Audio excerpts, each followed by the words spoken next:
Hey you guys, what's up? It's Christian from SuperKamiGuru9000 and I'm joined with Corey and we are going to review Naruto chapter 594. Let's get started. Oh, it's crazy. 10 tales, 2 reviewers. Woo!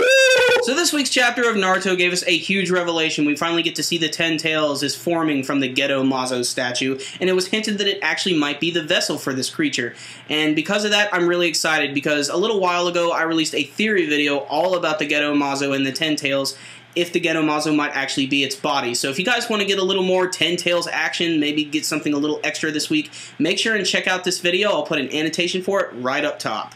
Also guys, we have another video for you guys. We have another Naruto Shippuden anime review. The next box set 11. This is going to be another really great one. We're going to talk about the packaging and some of the episodes within. Make sure and look out for this one very soon. So pretty much the first half of this entire chapter was just all of the characters coming to the conclusion that holy shit, the 10 tails is back and it's getting ready to just destroy everything. And they're all just like, oh man, this is really bad. We need to watch out about this. How is this even happening? And then they go into this explanation of stuff that we've already really known before. We've known that they already had the 8 tails tentacle and they already have the pot that has Kinkaku and Ginkaku's chakra inside of it. And it's been consumed by the Ghetto Mazo. Because of that, it's going to turn into this big 10 tails monster. And, you know, we all sort of knew this, and it's just more reinforcement and everything. But there are some pretty cool new moments that happened in the first half that I really enjoyed. What I did like about this is we do get to learn how devastatingly destructive the 10 tails is. And we actually get to see this conversation that Naruto and Kurama have. And Kurama's like, Naruto, dude, you know, I'm a fucking hard ass, man. You know, I fuck shit up, you know, I destroy villages and shit, but, you know, this 10 tails dude, he fucking sucks. Like, you remember that episode of Dragon Ball where King Kai's like, Goku, don't fucking fight Frieza. The 10 tails is like 10 Friezas, dude. Don't fucking go near that shit. And then what's really awesome about this, we start to get more explanations about the 10 tails and everything, about actually its names and everything, and they go to this really dark explanation where we get this great silhouetted picture of the 10 tails.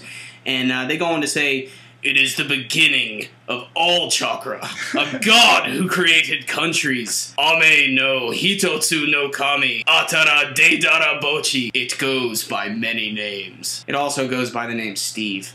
So of course after Naruto hears all this bad news about the 10 tails coming to town, he's like, I don't care, I'm going to be Hokage, and just goes around and is like, yay, to everyone, and he tells his little story, and then he's like, to Tobi, it was my dream to do it, blah, blah, blah, and this pisses Tobi off so much that he immediately goes into the infinite Tsukiyomi plan, and he's just talking about how he's going to make the world his bitch, and, you know, put everyone under a genjutsu, and, you know, it was a badass ending of the chapter. Also, something I thought that was really cool was when Naruto attacked Tobi with his QB Chakra mode with a Rasengan, he got batted away by Tobi's fan. And this is the first time in, like, modern chapters we've actually seen them use that war fan. And I always thought it was so badass, and now we know it can, like, kick Rasengan's asses. So that's actually pretty cool if you think about it. That's a pretty powerful weapon to go against Naruto.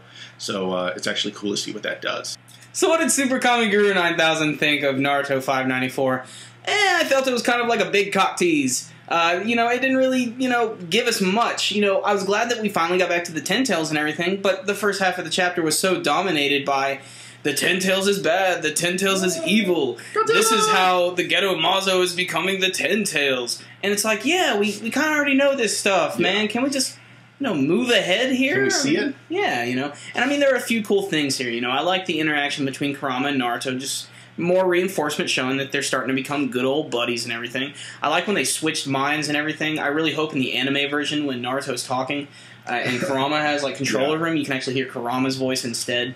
And, you know, just little things like that I really enjoyed. And, again, the bit at the end with the fan and everything. But there is one important thing that we did sort of gloss over. There was one little important piece of dialogue that involved Kakashi. And this was just something that is just kind of freaking me out a little bit, because when I read it for the first time, you know, Tobi's like talking to Kakashi and he's like, you've always lived a life of regret, and, you know, you wouldn't recognize my face anyway. And then they immediately cut over to Kakashi and he's just like, what? And what's cool about this panel is everything, you know, they're right next to each other. You can see Kakashi Sharingan-ai and Tobi Sharingan-ai, and I'm reading this and I'm looking at it and I'm just like, God, don't let it be Obito. It makes so much sense now. Oh, God, don't let it be Obito. So I don't know what that's supposed to mean. I'm not sure if that scene had any significance.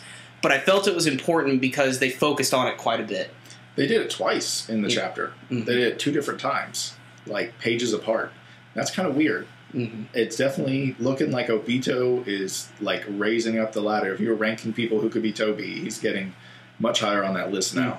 I mean, that's just for Tobi to say, you know, those things. So almost as if he actually knows Kakashi on a certain level. And we know before that they've had a few minor interactions with each other where they've talked like for a minute or so.